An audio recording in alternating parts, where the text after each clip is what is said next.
Okay, welcome to JK Shah Online. Today being the first lecture for CA Final Direct Tax, we are going to start with the basic concepts and introduction to Income Tax Act. Now, since IPCC or Inter CA, you must have already studied this chapter. The basic concepts like who charges income tax, what is the difference between direct tax and indirect tax, etc. I'm sure you must be knowing, but just a brief recap. Constitution of India permits the government to charge tax, etc. Now, first of all, we have three types of governments. We have central government, we have state governments, and we have local authorities, municipality. Now, different types of taxes are charged by different authorities. Central government charges income tax, GST, etc. Local authorities also charge some tax, municipality tax, road tax, etc.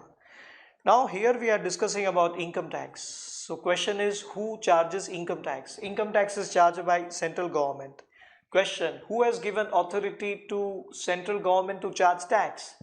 Central government has been authorized by the Supreme Law of Land, Constitution of India. It is Constitution of India which has empowered central government to charge tax. Where is it written in Constitution of India? Constitution of India, Article Constitution of India is divided into articles. Article 265 of the Constitution of India, read with 7th schedule, read with 7th schedule to the Constitution of India. There are 12 schedules after the Constitution is over. Out of them, out of 12 schedules, the 7th schedule contains 3 lists. List 1, Union list. List 2, State list. And list 3, concurrent list. Whatever items are covered by list 1, central government has got an exclusive power to charge tax on those items. Let us understand this initial part. The Constitution of India is the supreme law of land. All other laws are under the Constitution of India, including Income Tax Act. There are more than 3,000 different acts in our country. Most of them have become redundant. Government is trying to reduce them, but Income Tax Act being the primary act, it's called fiscal law, financial law. It is Article 265 of the Constitution of India, which says that no tax can be charged without, or no tax can be levied without the authority of law. So, it is not Article 265 which imposes income tax, but it is Article 265 of the Constitution of India which permits the government, central government, to levy or impose income tax. The Constitution of India includes 3 lists. List 1, Union list, List 2, State list, and List 3, concurrent list. 7 schedule out of the 12 schedules to the Constitution of India, providing authority to the central government and the state governments to levy and collect taxes on the fields which are stated in the respective lists. First list is Union list, second is State list, and the third is concurrent list. Concurrent list contains those items on which central government as well as state government both can charge tax. But Union list, Union is a word given by Britishers, we still have continued. Union basically means central government. This is the list which contains those entries on which central government has got an exclusive authority to charge tax. State list, as the name indicates, only state government can charge tax. State government also includes local authorities. Entry 82 in the first list, Union list, entry 82 contains the powers, or it empowers, or it covers the fields over which central government has got an exclusive authority to charge tax.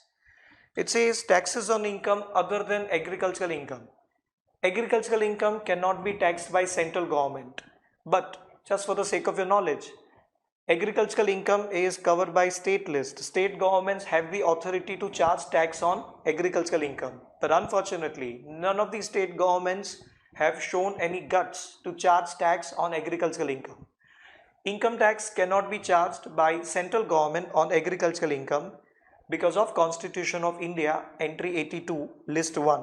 Therefore, agricultural incomes are exempt under section 10, clause 1. The Income Tax Act has been passed under this particular entry. What is the difference between direct taxes and indirect taxes? You know about this difference, but just for the sake of your knowledge, I will just briefly recapitulate it up. Direct taxes are those taxes where the person who pays tax to government, he himself bears the burden. Whereas indirect tax is those or that tax where the person paying the tax does not bear the burden himself, he passes it on to somebody else, the end consumer or the customer or the purchaser. GST, sales tax, excise, customs, etc. are the examples of indirect taxes. Income tax, professional tax, or employment tax are the examples of direct taxes. Like, let us understand, supposedly Mr. A is a businessman, he earns income. On his income, he pays tax. Mr. A earns some income. On his income, he pays tax to government, which is income tax. He himself bears the burden. Therefore, it is direct tax. However, you as a student, you are a student, you join some coaching class. You join some coaching class.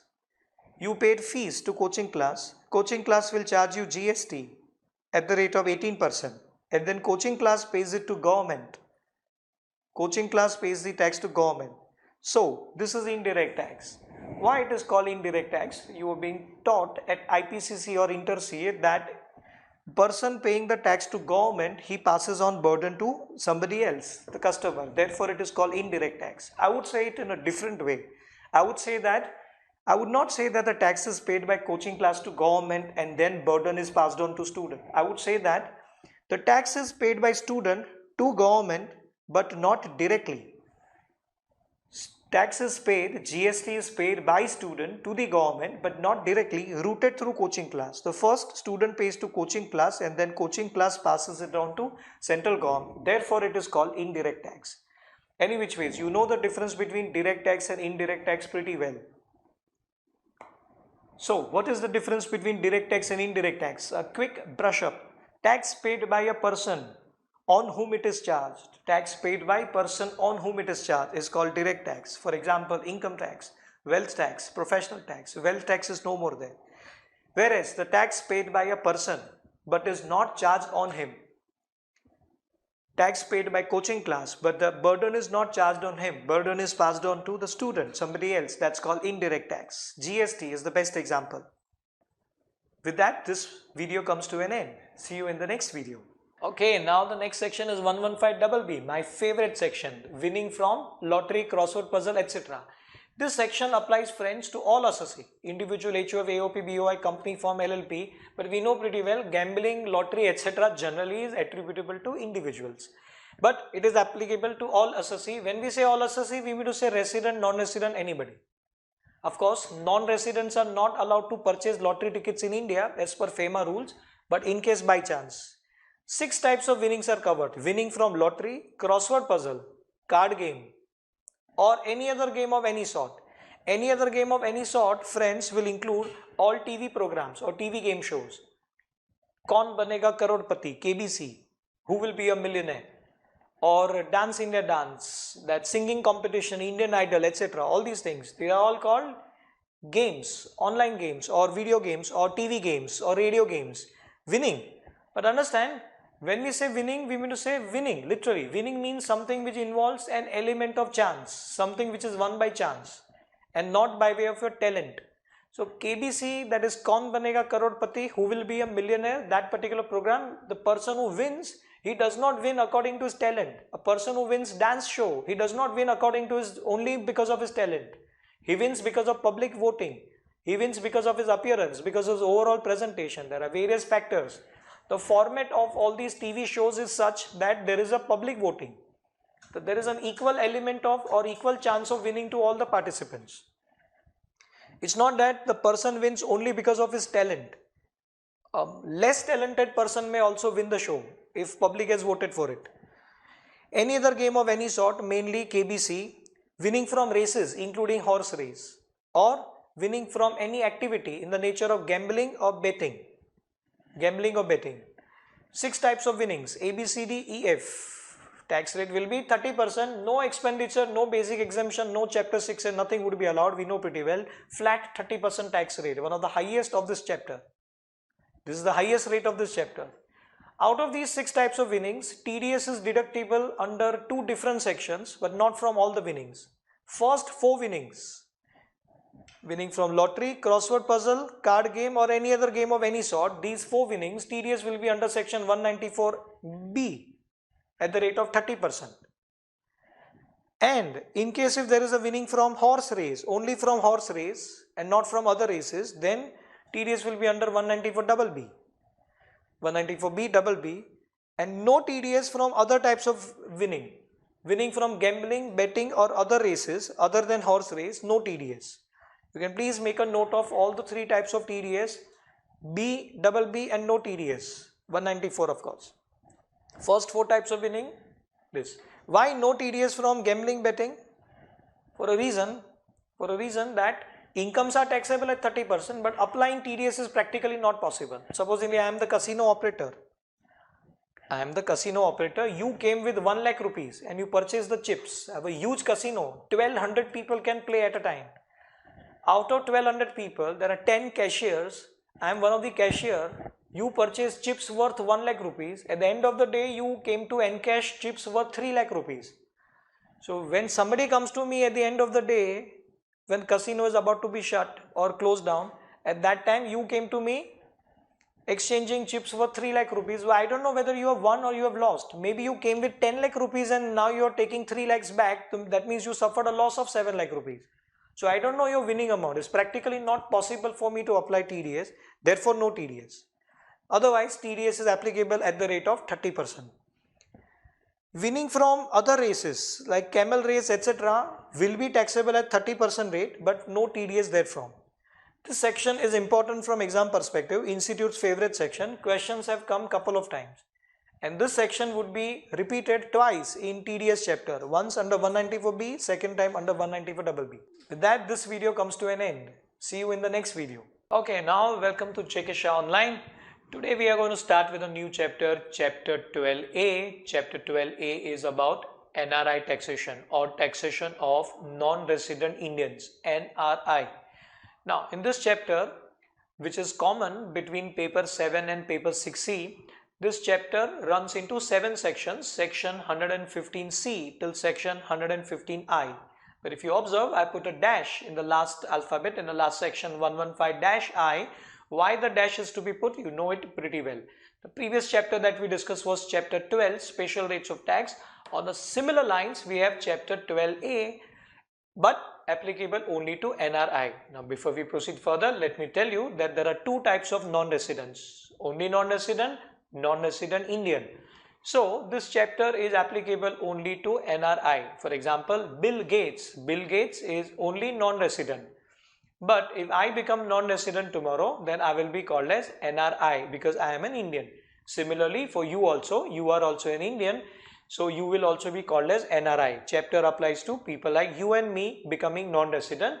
Chapter does not apply to Bill Gates.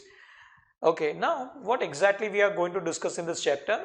Exactly similar to what we discussed in special rates of tax, that specified income of a specified person will be chargeable to tax at a specified rate, or particular income of a particular person will be taxable at a specified rate or a particular rate.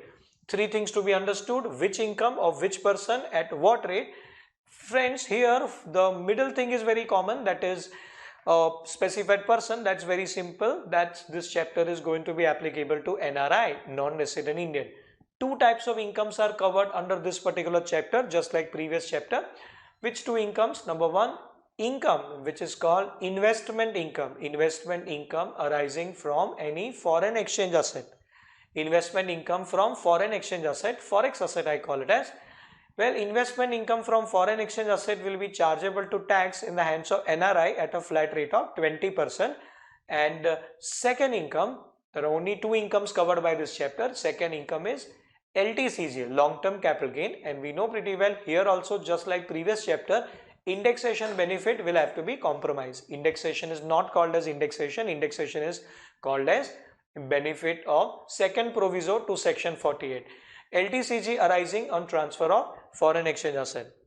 So investment income means regular income arising from forex asset or LTCG arising from transfer of forex asset. LTCG, friends, will be taxable at a flat rate of 10%. And just like previous chapter, any income which is not covered in this chapter, there are only two incomes covered. So any income which is not covered, that is salary income, HP rental income, any income which is not covered here will be chargeable to tax as per normal rates. Any other income will be taxable at normal rate, regular rate, meaning thereby slab rate, because here the assessee has to be NRI and only individuals can be NRI. And just like previous chapter, here also 4 restrictions will be applicable. I call them as 4 classes of bitter gourd juice, 4 classes of Karela juice. Which 4 classes of Karela juice? 4 compromises: no basic exemption, no expenditure, no chapter 6A, and no indexation. Indexation point is only for long-term capital gain. So these all incomes which are taxable at 20% rate, 10% rate or normal rate, all the 3 incomes eventually have to be increased further by applicable rate of surcharge and health and education cess. Here surcharge will be attracted, assessee is NRI, but after all he is an individual. So surcharge will be attracted at the rate of 0%, 10%, 15%, 25% and 37% depending upon NTI, net taxable income, including these 2 incomes. Now, but 4 restrictions will follow. Which 4 restrictions? Number 1, no deduction will be allowed for any expenditure incurred to earn any of these incomes. However, this restriction, just like previous chapter, is applicable only while earning this regular recurring income.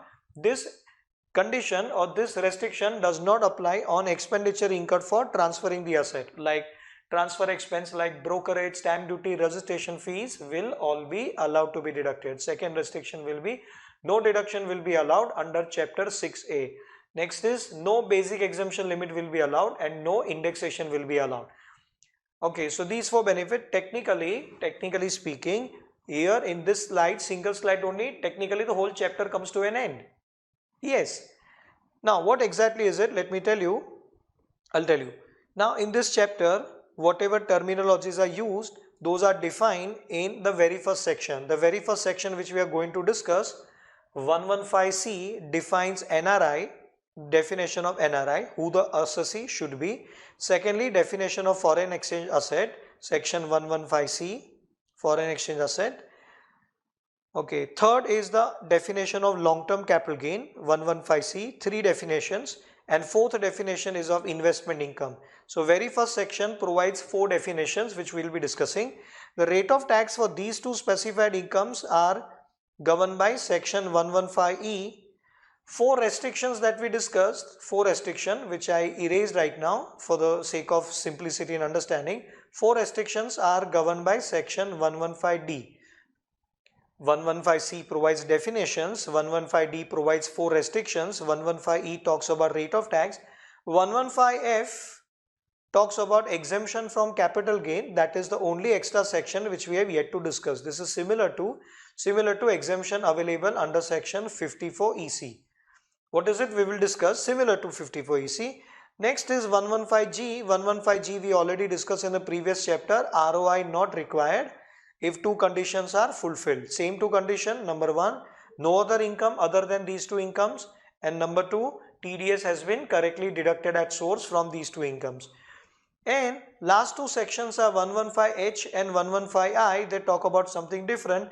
These 2 sections will have to discuss towards the end of the chapter only. So technically in one single slide chapter comes to an end. If you want to copy down anything from this slide, you may kindly pause the video and do the needful. I'll show you the 4 restrictions also, but first click the picture of this slide after pausing the video.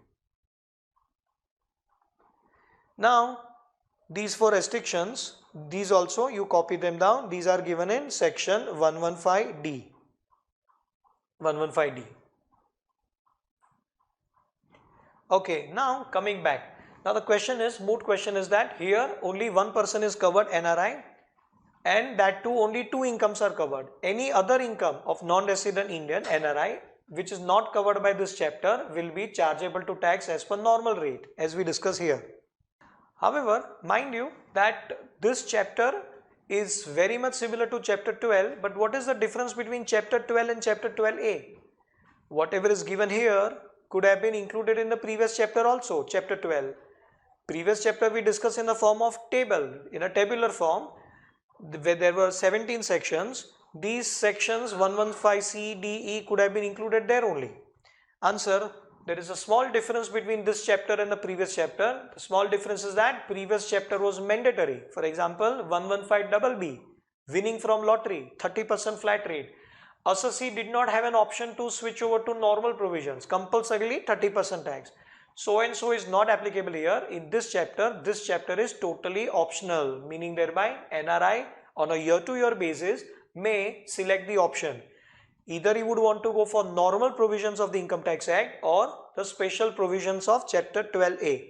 Chapter 12A will be called as special provisions, where 4 restrictions will apply: no expenditure, no basic exemption, no Chapter 6A, no indexation, but the tax rate will be 10%, 20%. Alternatively, instead of opting for this chapter, the non-resident Indian may decide or may opt to be governed by normal provisions as are applicable to we people. Slab rate system without any restriction. Whatever is beneficial to the NRI on a year-to-year basis, he can select the option. So, the taxability of NRI, non-resident Indian, will be governed by the provisions of this chapter. But before we proceed further, it would be worth to note that the provisions of this chapter are totally optional. In a sense, non-resident Indian may opt to be governed by the normal provisions of the Income Tax Act as are applicable to we resident people. However, remember that he is non-resident, so though we say that he may opt to be governed by provisions as applicable to residents, but two things will not be available, because after all he is non-resident. Therefore, enhanced basic exemption limit of 3 lakh and 5 lakhs, that extra basic exemption limit will not be available, and rebate under section 87A will not be available to him because he is non-resident. When we say provisions applicable to residents will apply, that means we mean to say taxation, that is slab rate system, will be applicable, but those benefits which are exclusively for residents will continue to be applicable to residents only. Right? Let us try to understand how the scheme is optional. Supposingly Mr. X is NRI, he has got 5 lakh rupees of investment income. Let us take a very basic level example where there is only one income involved. He has two options: special provisions of Chapter 12A and normal provisions. In case he opts to be governed by special provisions of Chapter 12A, then entire 5 lakh rupees without basic exemption will be chargeable to tax at a flat rate of 20%. 5 lakh into 20%, tax would be 1 lakh, of course, plus surcharge plus health and education. Now some of you might be thinking that, sir, 87A rebate, I already clarified it to you that rebate under section 87A will not be available to non-residents because he is non-resident. If he opts to be governed by normal provisions, then 5 lakh rupees of income will be taxable as per slab rate, whereby first 2.5 lakh rupee tax will be nil, and balance 2.5 lakh rupee tax will be at the rate of 5%. Tax would be 12,500, nil plus 12,500, total tax would be 12,500. Of course, plus surcharge plus health and education says, that goes without saying. Which provision is more beneficial? You can clearly see that normal provisions are more beneficial. In this situation, he would opt for normal provision. And mind you, option can be changed every year on a year-to-year basis. And the system is not like section 115 BA, BAA, BAB, BAA, BAB, BAC, BAD of the previous chapter, whereby option 1 selected cannot be changed. Nothing like it. Here option can be selected n number of times. Every year one can change the system. However, this was the basic example where the amount of investment income was very nominal, negligible, 5 lakh rupees. What if the income was not 5 lakhs? What if the income was 100 lakhs? Let's say Mr. Y, NRI, his investment income, only one income let's take, is 100 lakhs, 1 crore rupees. In case he opts to be governed by special provisions, then tax will be 20% flat without basic exemption, and tax would be 20 lakh rupees plus health and education says, surcharge also will be attracted. In case he opts to be governed by normal provisions of the Income Tax Act, then 100 lakh would be taxed as per slab rate system. First 2.5 lakh rupees would be nil, next 2.5 lakh rupee at the rate of 5% would be 12,500, next 2,50,000 would be taxed at 20%, next 5 lakhs will be taxed at 20%, tax would be 1 lakh, next about 10 lakh. Now 10 lakhs is already covered up, 2.5 lakh, 2.5 lakh, 2.5 lakh, 2.5 lakh and 5 lakhs, 10 lakhs is gone. Balance income, that is balance 90 lakh would be falling under 30% slab and tax would be 27 lakhs. Nil plus 12,500 plus 1 lakh plus 27 lakh, that makes it 8 lakh 28 lakh 12,500 plus surcharge plus health and education says here surcharge will be attracted. Now rate of surcharge for NRIs are not different, they are same as what is applicable for V resident. Now tell me in this example which provision should you opt for, normal or special? You should opt for special provisions, they are more beneficial. Why special are more beneficial?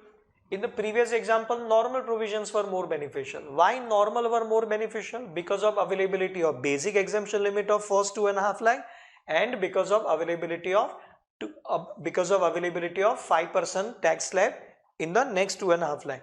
However, though basic exemption is available here also, though 5% slab is available here also, if you observe, major chunk of income, 90% of the income falls under 30% slab as compared to 20% flat under chapter 12a. That's why in this example special are found to be more beneficial. Fundamentally, if you can understand, with a higher amount of special income, special provisions will be more beneficial, and with a lower amount of special income, normal provisions would be more beneficial. So what is to be done? Simply, in case you have understood, as compared to the previous chapter where we solved questions on 115 BBA, non-resident sportsman, we calculated answers, they were practical questions as compared to those practical questions where we had to solve only once. In this chapter you will have to solve each and every question twice if there is a practical question. Of course theory questions are also asked, but practical question you will have to solve twice, once under special provision and second time under normal provision, and you will have to make comparison. I repeat, for the higher amount of special income, special provisions will be more beneficial as in this example, and with a lower amount of special income, normal provisions will be more beneficial as in previous example. However, break-even point cannot be found out. You also don't waste your time. Break-even point can be found out only if there is only one income, like investment income. If there are multiple special incomes, multiple other incomes, then in that case it creates confusion. Break-even cannot be found out like that. Well, from AY 21-22, as far as normal provisions are concerned, either slab rate or with effect from AY 21-22, government has introduced section 115 BAC also. Now let us calculate what would have been the tax liability had assessee opted to be governed by 115 BAC under normal provision. Both are normal only. This is also normal only. What we have calculated, where the tax liability is 28,12,500. Please make a note of this figure, 28,12,500. We would be needing this figure in the next slide. Now let us calculate same example. Let us work out tax liability. What would have been the tax liability under section 115 BAC? Under special, tax liability will remain 20 lakh. Suppose any Mr. Y NRI 100 lakh rupees special income, investment income. If he opts for special provision, tax would be 20 lakh plus surcharge plus health and education cess. But under normal provision, if he opts to be governed by 115 BAC, then as compared to 28 lakh 12,500 in the previous sum, in the previous example, how much is the tax liability under normal? Let us work it out. Here what will happen, with first 2.5 lakh rupee will be exempt, and with every additional 2.5 lakh rupees the tax rate will keep on increasing by 5%. So first 2.5 lakh no tax, next 2.5 lakh 5%, 12,500. Next 2.5 lakh would be taxed at 10%, tax would be 25,000. Next 2.5 lakh would be taxed at 15%, tax would be 37,500. Next 2.5 lakh would be taxed at 20%, tax would be 50,000. Next 2.5 lakh would be taxed at 25%, tax would be 62,500, and balance how much is done? 5, 5, 10, 5, 15. First 15 lakhs are done. Once 15 lakh limit is crossed, balance income, that is balance 85 lakh will be taxed at a flat rate of 30%. Balance would be taxed at 30%. 85 lakh into 30%. How much would be the tax, friends? 24, 25, 25 lakh 50,000, 25.5. Let's take the total. In the previous example, total was 28 lakh 12,500 plus surcharge and health and education says here nil plus 12,500 plus 25 plus 37,500, that makes it 1 lakh 12,000, no, 50 plus 75,000 plus 50, 1 lakh 25,000. 1 lakh 25,000 plus 62,500, 187,500, 280, 187,500 plus 2550, 187,500, 187,500 plus 25,50,000 would be 26 lakh 37,500. 27 lakh 37,500. 37,37,500 calculation error. So 27,37,500 is lower than 28,12,500. However, then also even still in this example also special provisions are more beneficial as compared to normal provisions. I hope you are clear with that. If you want to click a picture of any of the slides, you may kindly pause the video and do the needful. We are proceeding further. And as I said earlier, this chapter is applicable only for NRI and that too only for two specified incomes. If the person is not NRI, then also this chapter will not apply. Or if the person is NRI but he does not have these two incomes, then also chapter would fail to apply. In other words, if assessee is NRI and he has any other income other than these two specified incomes, then this chapter will not apply. Then other incomes will be taxable as per normal provisions. The provisions of this chapter are applicable only to one person, non-resident Indian, and that too only for two of the incomes: investment income from forex asset and LTCG arising from transfer of forex asset. Short-term capital gain is not covered here. Any other income of NRI which is not covered in this chapter will be taxable as per normal tax rates, slab rates as are applicable to residents, but without availing two benefits. Number one, without availing higher basic exemption limit of 3 lakhs and 5 lakhs, that will not be available. And number two, without availing rebate under section 87A. These two benefits will not be available to non-residents. With that, this video comes to an end. See you in the next video. Okay, now starting with the new chapter, one of the most important chapters of CA final, transfer pricing. Chapter 10, transfer pricing. It was introduced way back in AY 2002-2003. Chapter 10, section number 92 till section 92F. This chapter is common between paper 7, direct tax and international taxation, and paper 6C, that is elective paper, international taxation. It's a common chapter. However, this word transfer pricing is used in another subject also, advanced management accounting, that is costing subject. There the meaning of the term transfer pricing is altogether a different meaning. The price at which goods and services are transferred from one department to another department, that is called transfer pricing. And here the word transfer price will have a slightly different meaning, but similar to the way it is described in costing subject. Before we proceed further, let us understand what exactly is the concept.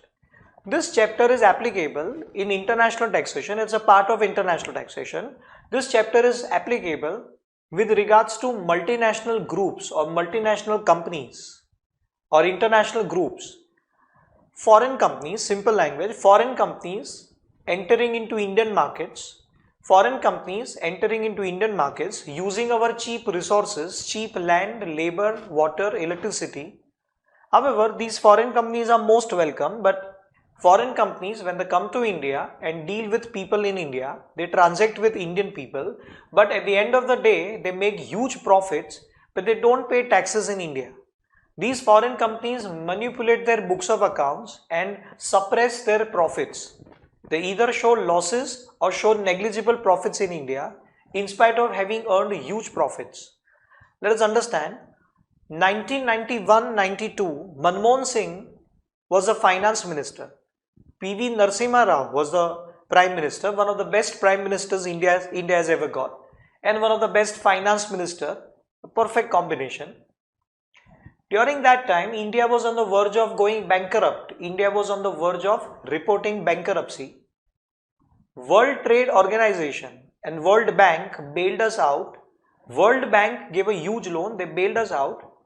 They waived off the loans, previous loans, subject to a condition that India will have to enter into a pact or sign an agreement with WTO, World Trade Organization, whereby India will have to open up its market for foreign companies. India will have to allow free entry to foreign companies coming from those countries which are also members of WTO.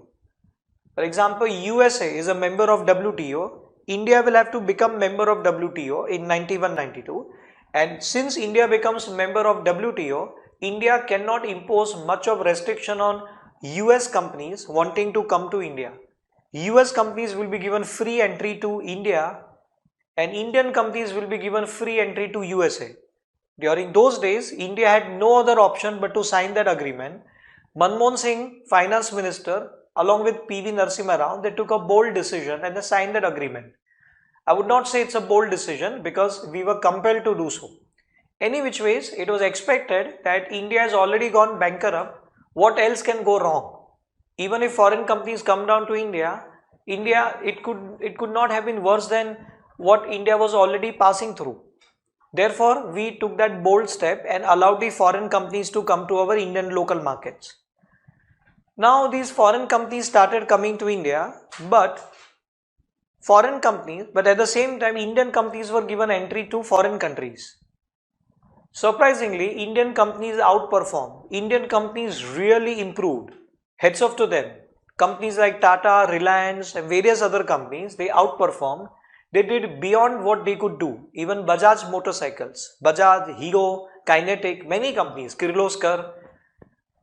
Okay, any which ways, so Indian companies also outperformed, but at the same time foreign companies also got a very good business. At that time India's population was around 100 crore. Foreign companies got a ready-made market of 100 crore population. They were very happy. However, foreign companies, they come to India only to manufacture. They don't intend to pay taxes in India. Let us understand, one European car manufacturing company, in Europe, it manufactures 1 lakh cars a year, 1 lakh motor cars, it manufactures a year, and with 1 lakh motor car manufactured, it makes good amount of profit.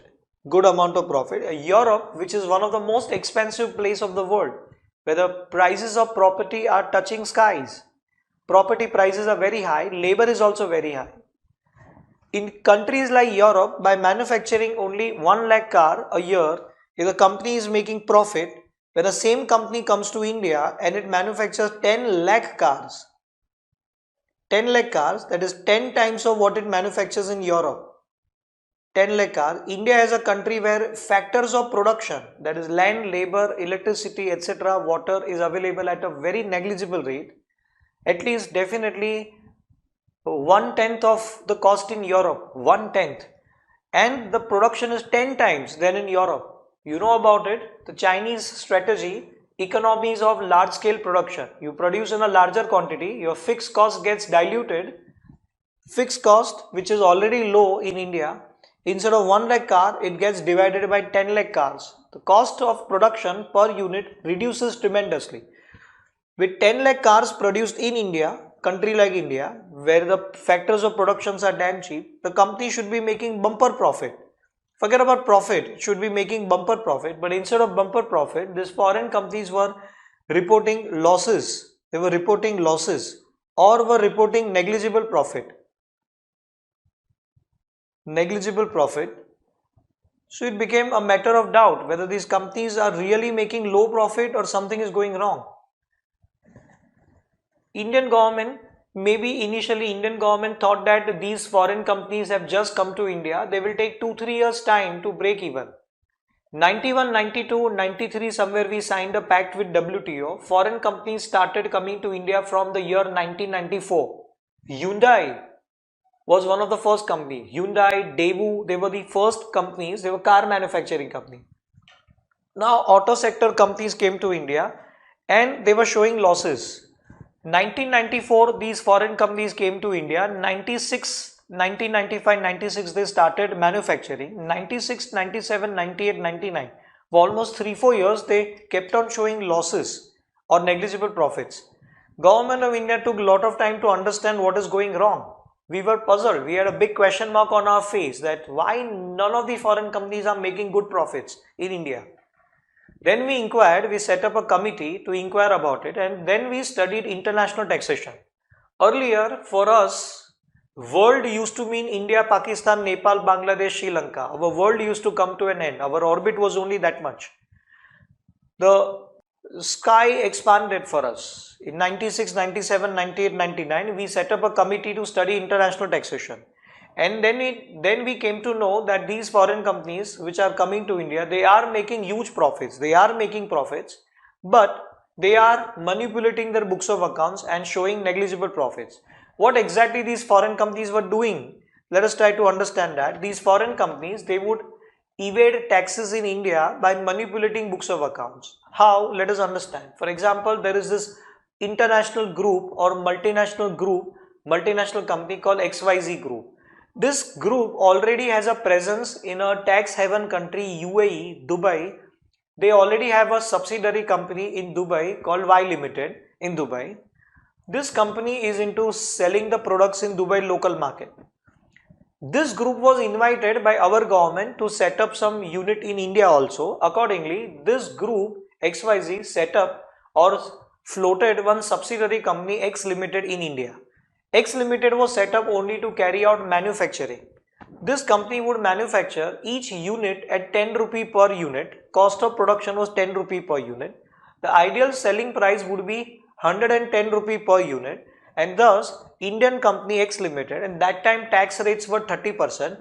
Today the tax rates are 30% or 25% or 22% or 15%.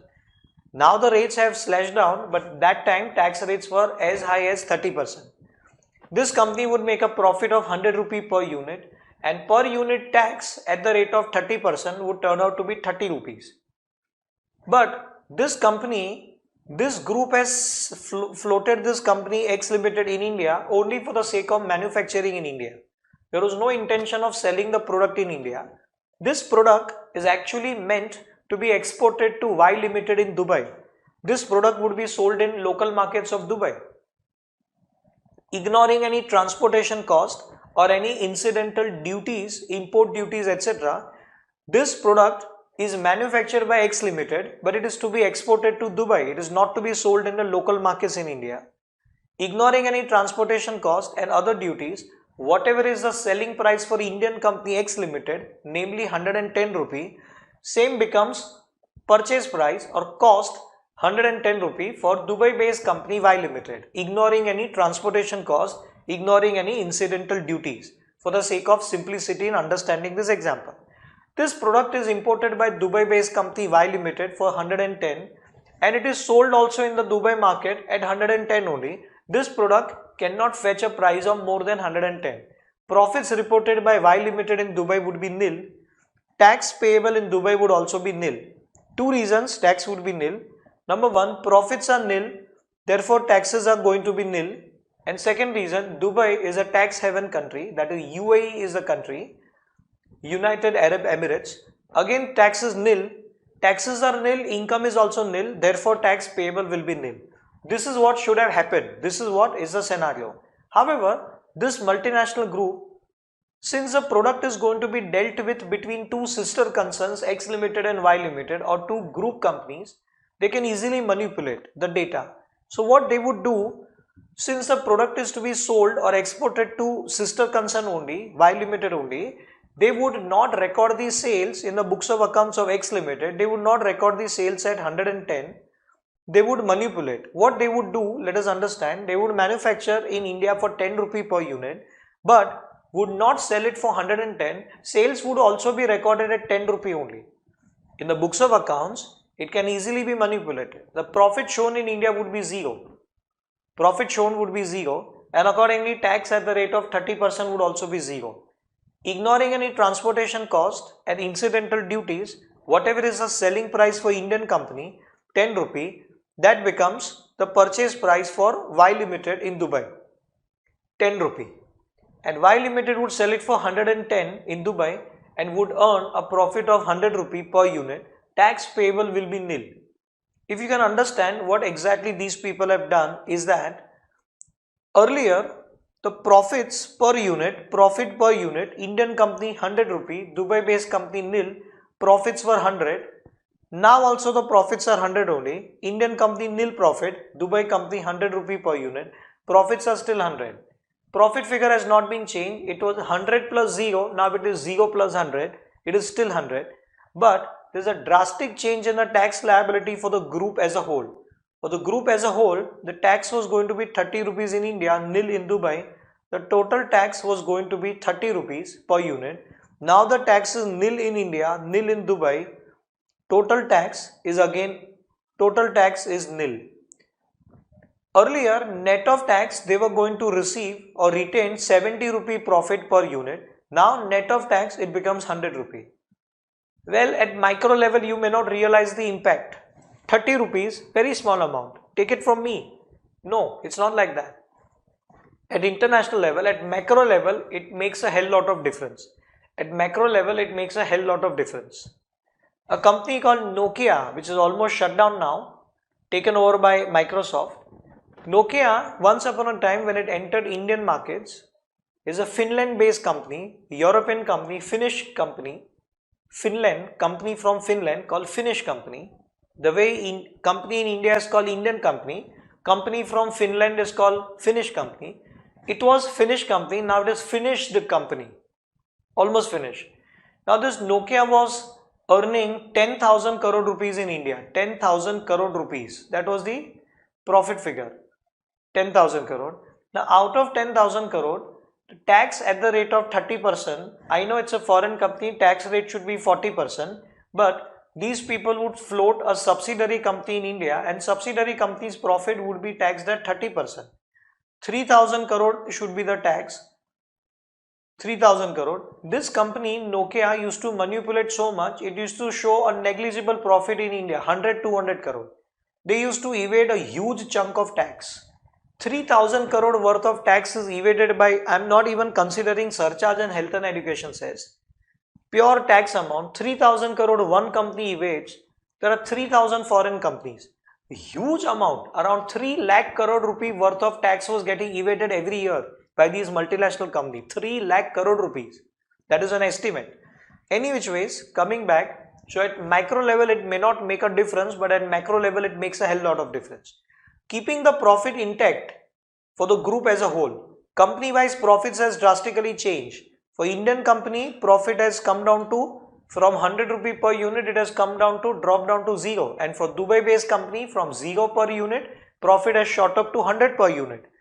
Company-wise, it may make a difference. But for the group as a whole, profit earlier was also 100, now also it is 100. For group, the profit does not alter, but the tax liability alters drastically, and net of tax profit also gets altered drastically. This is what these foreign companies were doing. This chart is given in your notes along with explanation. No need to write anything. Just focus and understand what exactly am I trying to explain.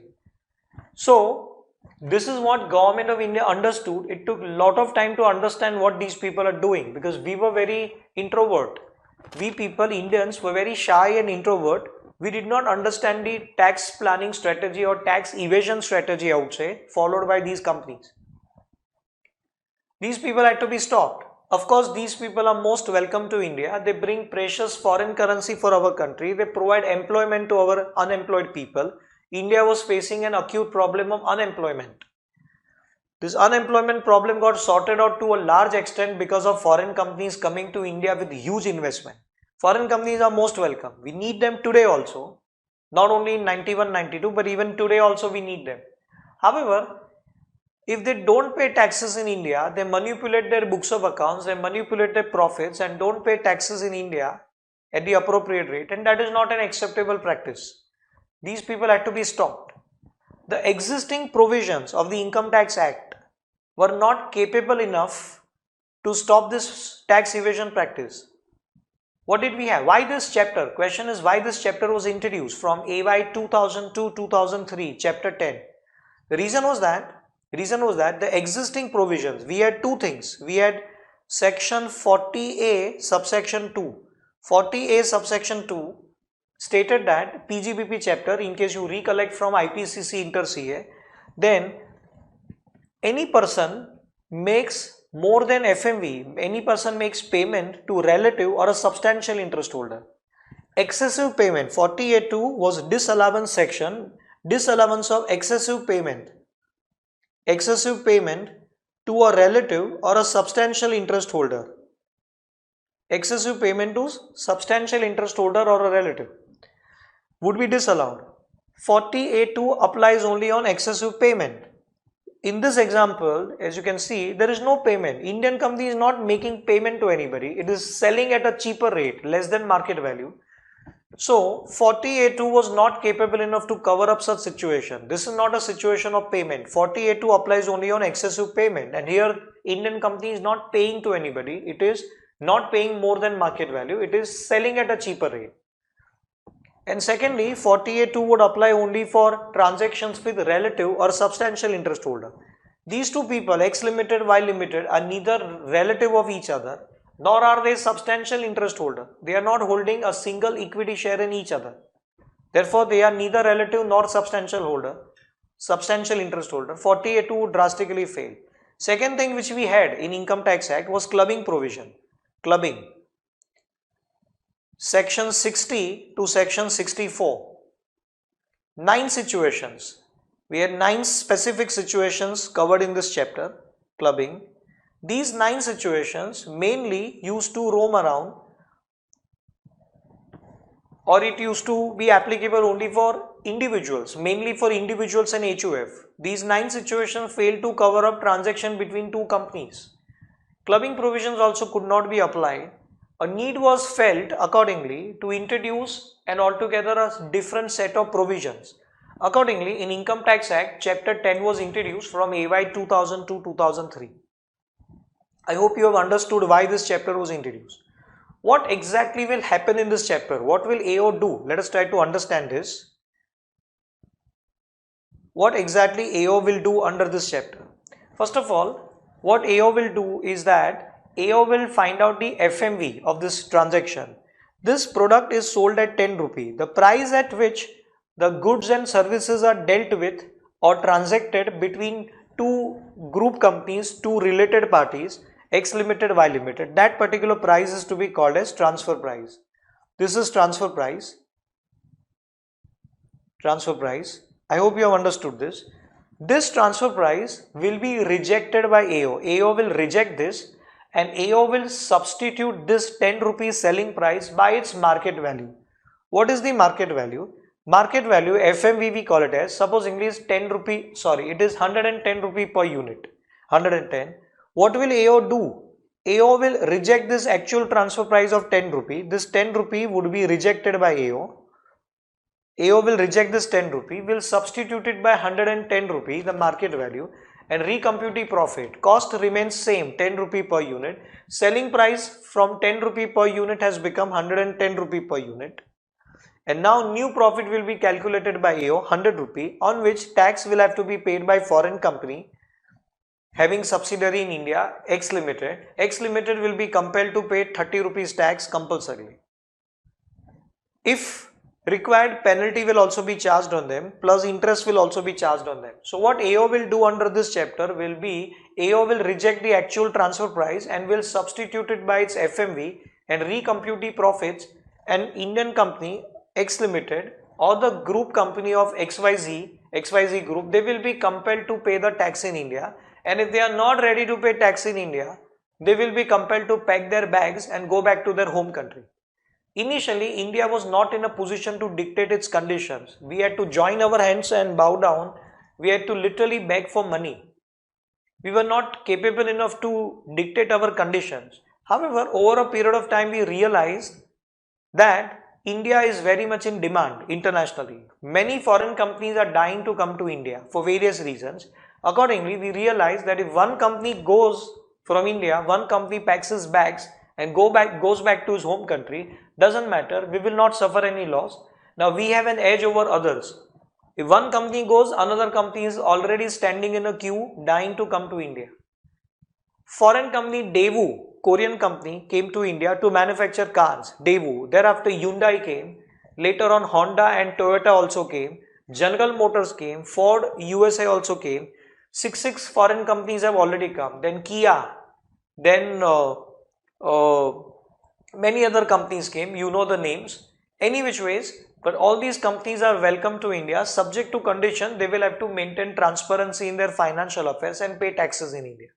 I hope you have understood what exactly these people were doing and what is going to happen in this chapter. In this chapter, AO will reject the transfer price and substitute it by its market value. However, since it's a chapter on international taxation, we need to learn some international terminologies used in international taxation. In our country, we used to call this as FMV, fair market value, FMV, FMV, FMV, FMV.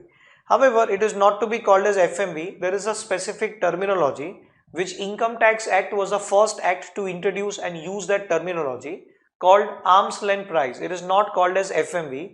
It is called arm's length price, ALP.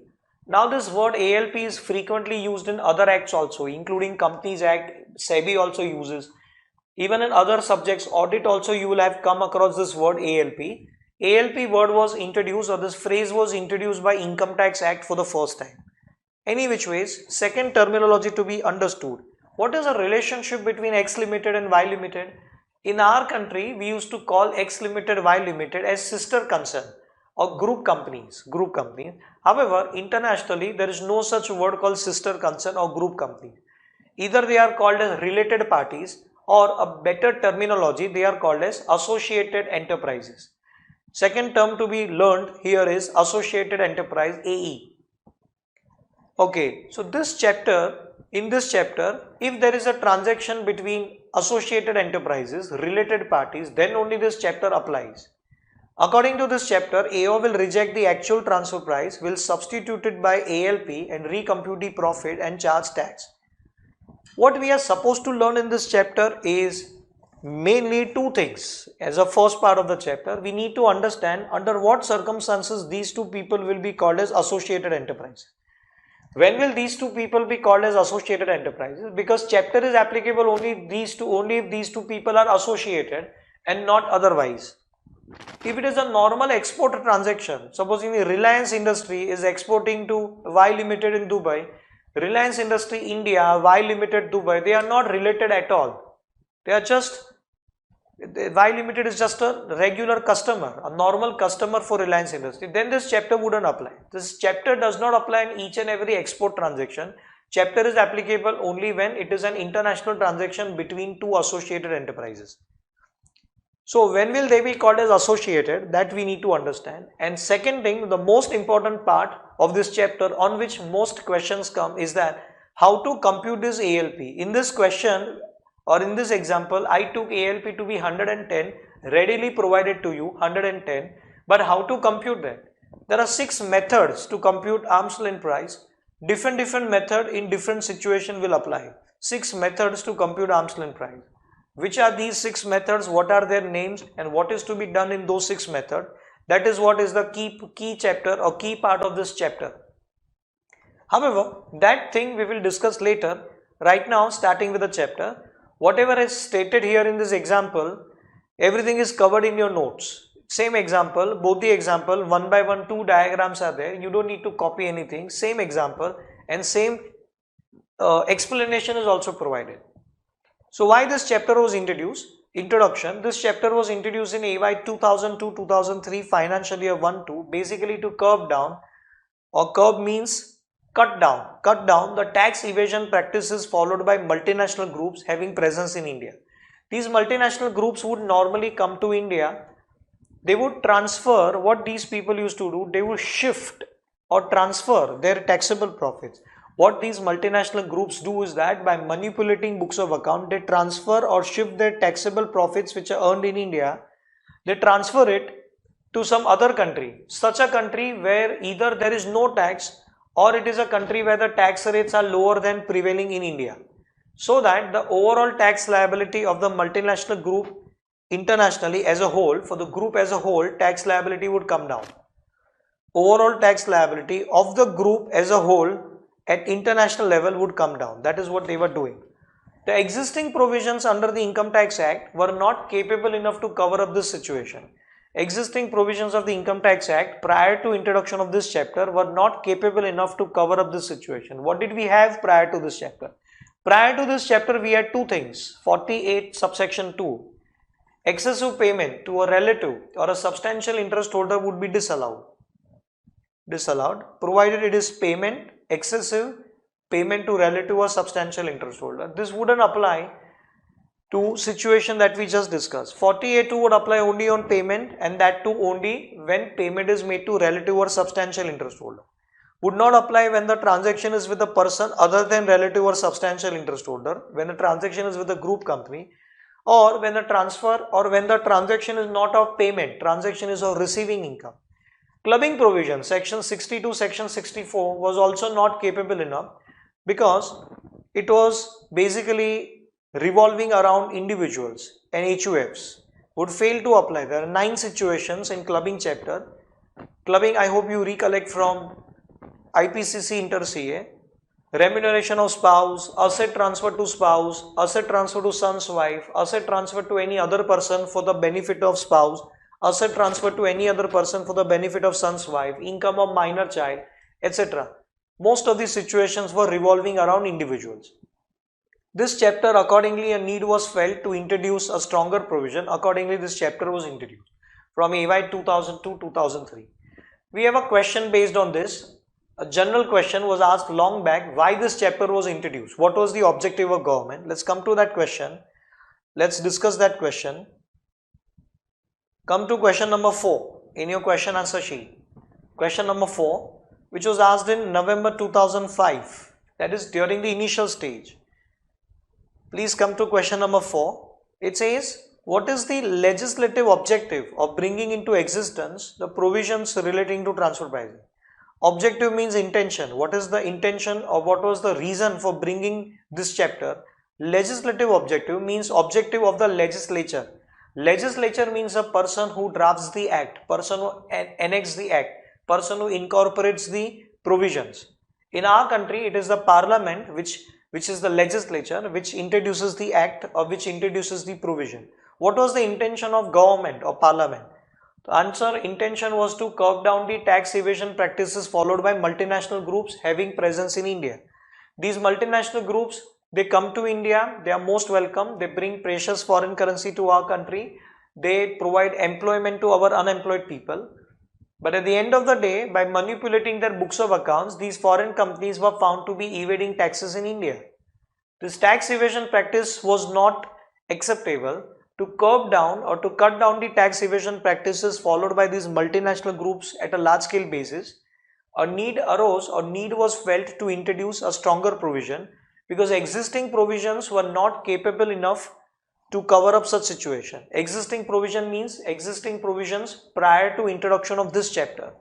You can write about 40A2 and clubbing provisions or any other provision which you recollect, which was anti-tax avoidance provision. With that, this question comes to an end. Now, coming back to our theory.